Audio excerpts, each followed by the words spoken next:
Hi everyone, welcome to another video of mine. Today I will be taking you on a walk in Dendy Park in the Melbourne suburb of East Brighton. So let's continue with the walk. So let us rewind to the early 1840s. In the year 1840, a gentleman by the name of Henry Dendy purchased 5,120 acres of land, which is about 8 square miles, and sight unseen, under a short-lived land scheme of the time. He arrived early in the year 1841 to claim the land.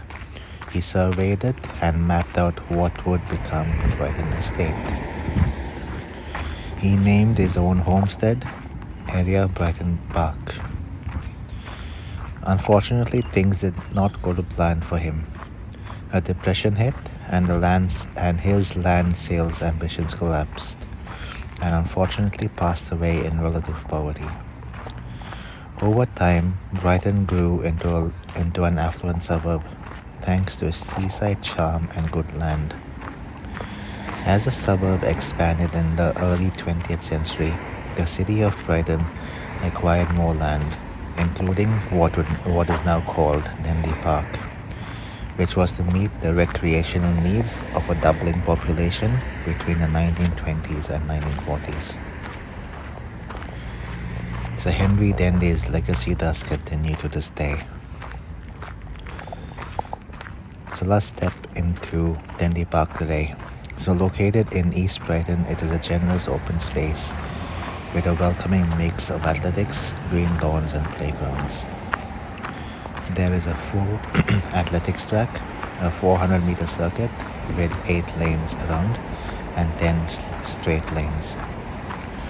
Plus facilities for long jump, high jump, discus and shot put, making it like a little athletics hub. Since the year 1969, the park hosted Little Brighton Athletic Centre, one of the oldest clubs in Victoria, fostering generations of young athletes. Surrounding the track are fields and clubs, from soccer fields to tennis courts, which I will be showing you a bit later on, the tennis courts and the soccer fields. There was a soccer match being played when I was shooting the video. The park supports community sport, including the Brighton Soccer Club and the Dendy Park Tennis Club.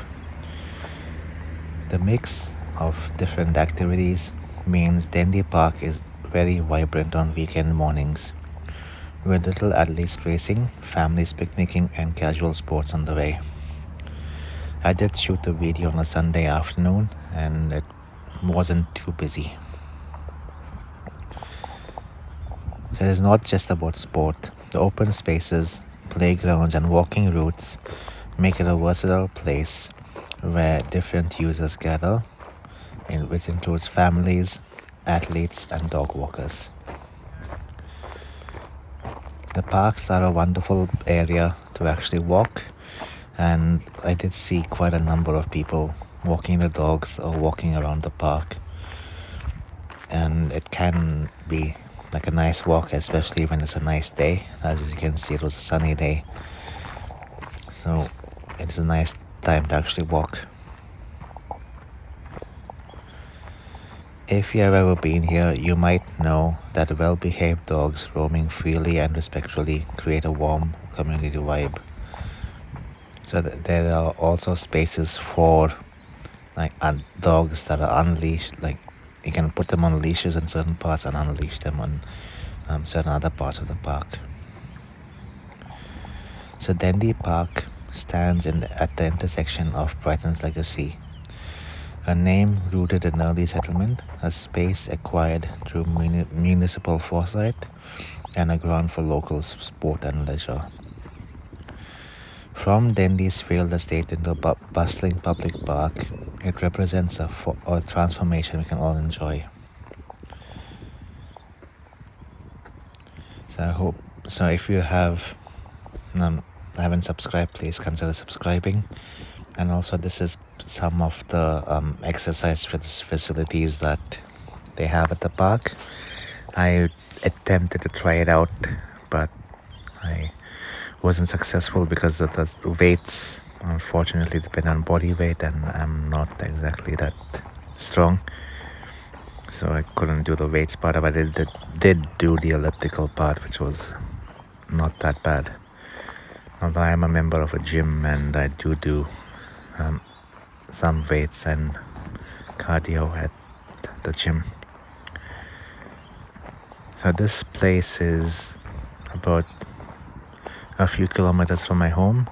It can take about 45 minutes to walk one way and 45 minutes out of coming back. So I did actually walk from my home to here, so it was actually a nice walk. I did take some rest after walking from home to the park. I just sat down a little bit, and then after I actually finished shooting the video, I went and had a hot chocolate, because if I drink coffee in the evening or in the afternoon after 2 o'clock, I tend to not stay awake. I tend to not sleep. I tend to stay awake. So I don't drink coffee after 2 p.m., which is every day. So I always have to stay awake, unfortunately. Actually, this park is actually quite nice. I don't come here too often. This is not the closest park to me. There are other parks that are a lot closer. And this is also near a busy highway. You can probably hear some cars in the background. So Saturdays and Sundays are extremely busy through that highway, and also during the weekday mornings and evening peak times. So that highway, which was called Nepean Highway, it goes directly to the city. So where a lot of people work, and also is one of the main roads that help go towards the airport. So I don't drive, but when I do go to the airport, like I'm going on trips, whenever I get a taxi or Uber, it always go via Nepean Highway. So I didn't go plane spotting that day, but I did. I try to go at least once a week, or maybe once a fortnight. This area is actually quite a number of nice houses around here. So then this place is a nice place to come and visit as well. As I was saying, I don't come here too often. There are New Year's Eve activities here as well, like fireworks, or at least there was a long time ago. And a lot of people actually come here to play sports, etc. And also quite a lot of people walk their dogs or run or use the free gym equipment, outdoor gym equipment, which is nice. Although only that will be good when it's not raining, I think. And we are still in the middle of winter, so quite a lot of it was a bit chilly as well. I forgot how much it was that day, but it was in the high teens Celsius. So it was actually not a bad day. Actually, I do like this park. It's a nice place to walk, etc. So it is not near any train stations, but there is a bus that goes along Nepean Highway that stops nearby, which you can use.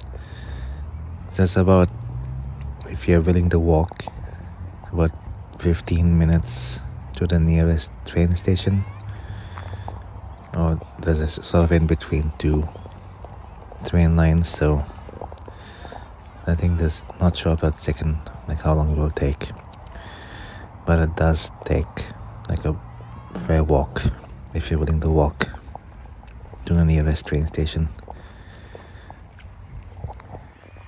And so it's in between the Frankston and the Sandringham lines. So the nearest train station on the Frankston line, which I use is called Patterson. So that's roughly 15 minutes walk.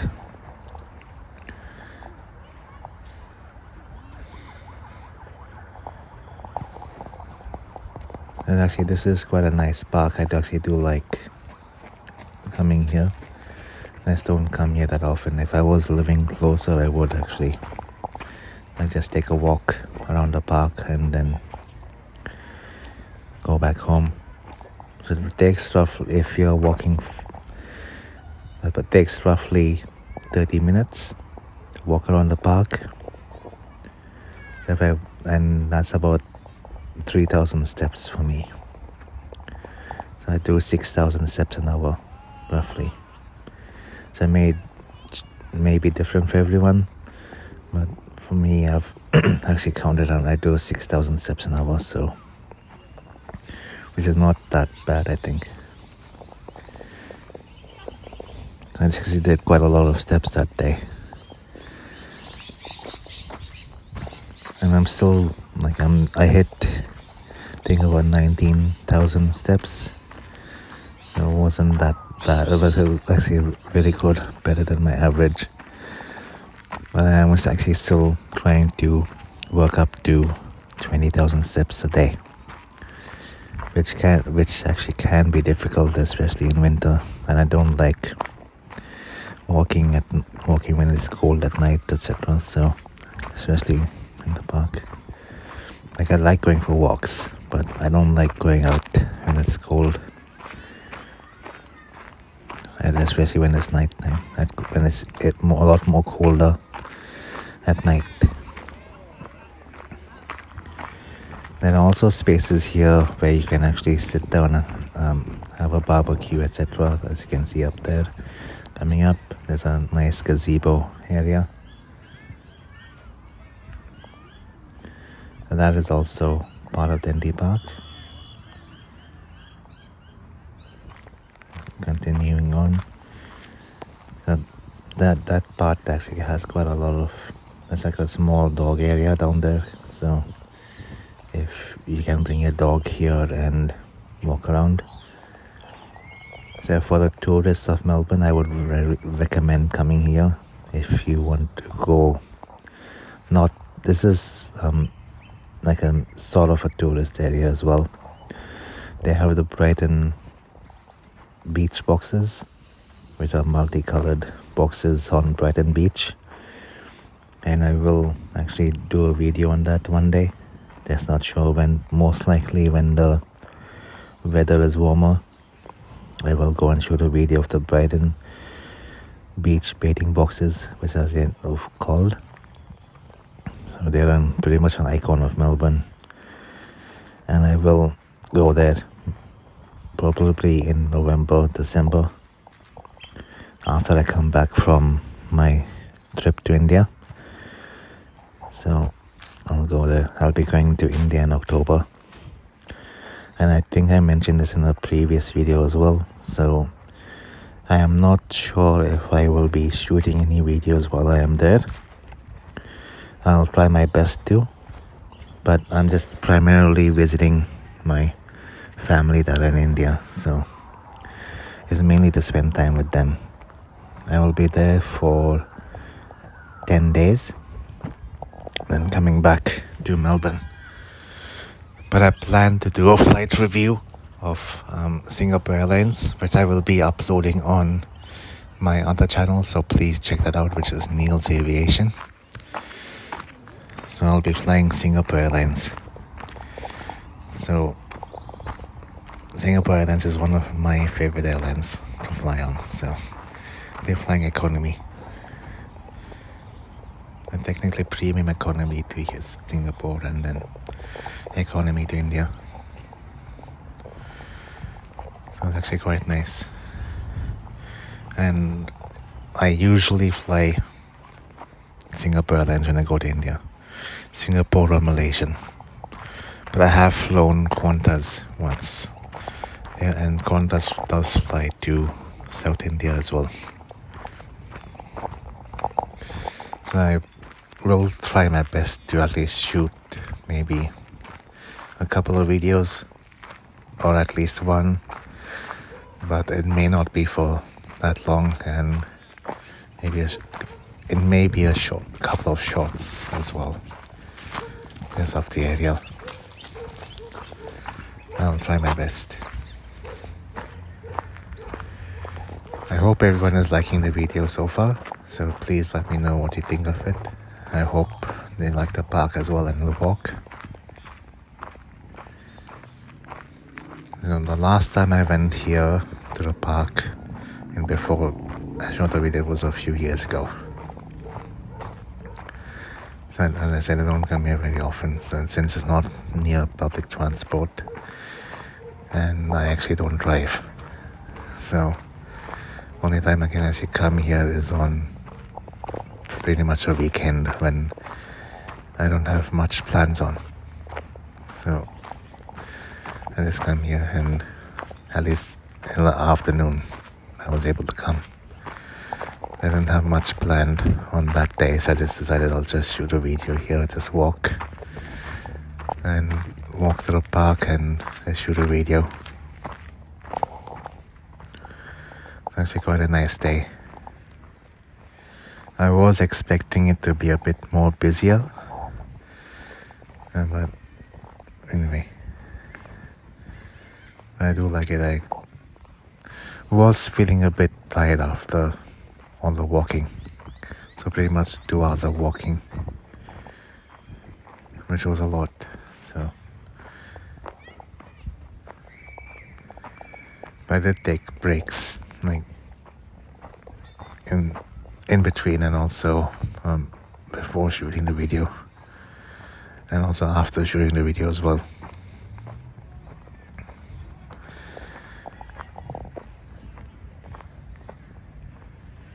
Let's take you on a bit of an extra tour as well.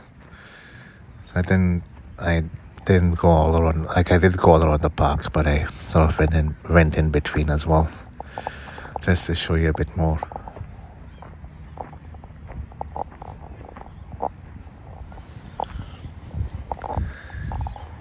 So if you haven't smashed the like button, please do so. It would greatly help. That is one of the soccer pitches that is at Dendy Park. So people play a lot of soccer there. Nearby is also the Dendy Park Tennis Club. So actually, I'm not a member of the tennis club, as you can tell. I used to play tennis when I was a teenager back in high school with my family, but I stopped. My family does still play tennis occasionally, but I haven't played for how long? At least it'll be over 10 years since I last played tennis. I actually did like playing tennis a lot. It was actually quite nice. Good exercise. And good socially as well. There are quite a number of people who used to play with us, like tennis, social tennis, not competition tennis, because I'm not that good at tennis, so I just wanted to play for fun. Used to pretty much spend the whole afternoon, at least one weekend afternoon, just playing tennis, which was actually quite fun. Either Saturday or Sunday. And quite a lot of people actually come and do play tennis on the weekend. And also there are weeknights as well, but I don't play I never played on a weeknight. I prefer playing on weekends when you actually have more time and you can actually relax, and there are a lot of people who actually come and play, and mainly for social reasons as well, and for fitness.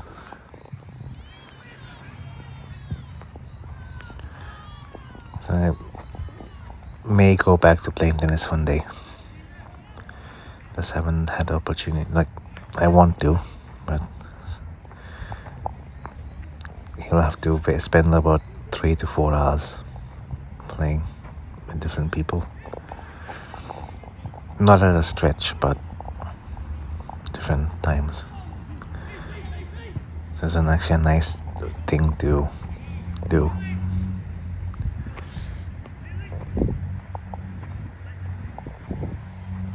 I'm just taking another walk around the park as well. Sorry about my finger coming in the way.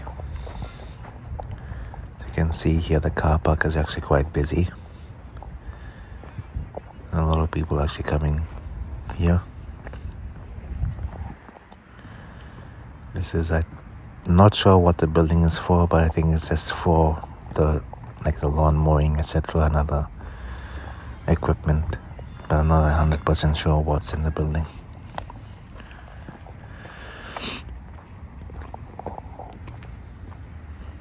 And it's coming up to spring, so, and the weather is slowly starting to get a bit warmer.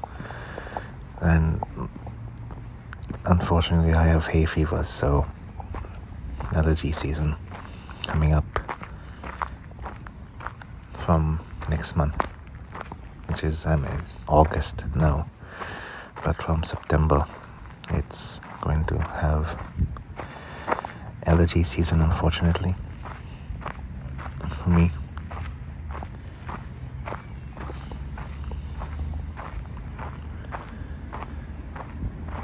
So this park, as I was saying, does get quite busy on the weekend. Not sure about weekdays, but there's one weekend that can get busy. And that is just an internal road in the park, so I can get to the car parks, etc. This park is actually quite big, and it's a nice place to walk. We are coming up to near the tennis courts, so you can see them in a minute or so, a couple of minutes. Actually quite a number of tennis courts down there, as you can see.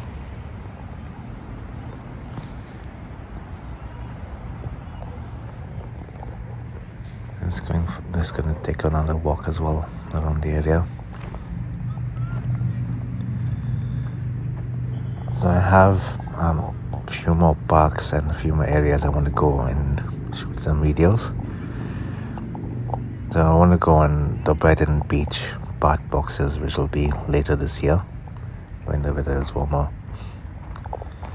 And also I'm planning to go to a few more places around Melbourne that is easily accessible by public transport for me. So let's see. So I'm just planning a few more places to go and visit. And then I'm also planning my trips for next year. So just not 100% sure where I'll be going. But I want to go somewhere that I haven't been before. I want to go to Thailand and also possibly Malaysia as well, but I haven't decided, and there are two places that I want to see, and they're not too far from Australia, so I think to Malaysia takes about 8 hours, and to Thailand or Bangkok takes about 9 hours from Melbourne. It's not that far away. And if you're living overseas, or not in Australia, that is quite a far away. But since I live in Melbourne, and everything is pretty much far away, so it does take about 4 or 5 hours to cross from Melbourne to Darwin. So it takes about 4 to 5 hours to cross the continent, across the country, from south to north. And it takes about 4 hours from Melbourne to Perth by flight, or 1.5 days by train. The Indian Pacific from Sydney to Perth does take nearly 2 days to actually cross the country. And also the straightest line for railway is in Australia, and that's not sure how long it is, but it's one of the longest single straight railway lines in the world, one of the longest. And it can get I have spent the most I've spent time on the train is about 17 hours. That was in India, which was actually a long time on a train. So that's the longest that I have spent traveling by train. And they did give us food. They also did take snacks as well. But we did sleep a lot and did walk around a lot as well.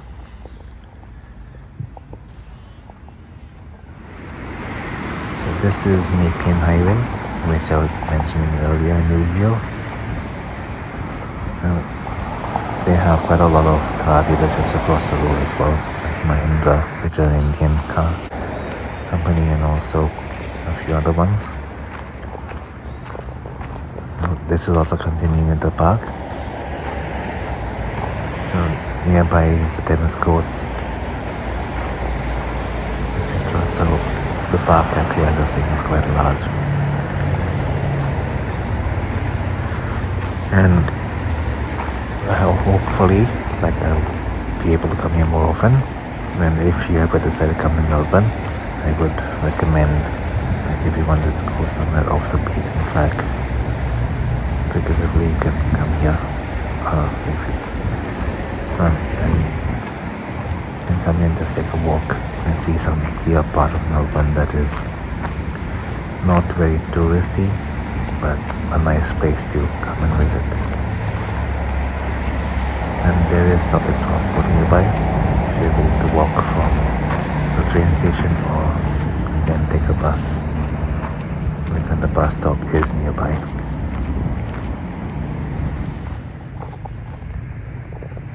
So thank you everyone for watching. I hope everyone has a wonderful day. So please don't forget to like and comment. And also, if you haven't done so already, please consider subscribing. I would greatly appreciate it. And I will leave you with the rest of the video to enjoy the park. So thanks everyone once again, and I will see you later. Thank you. Bye.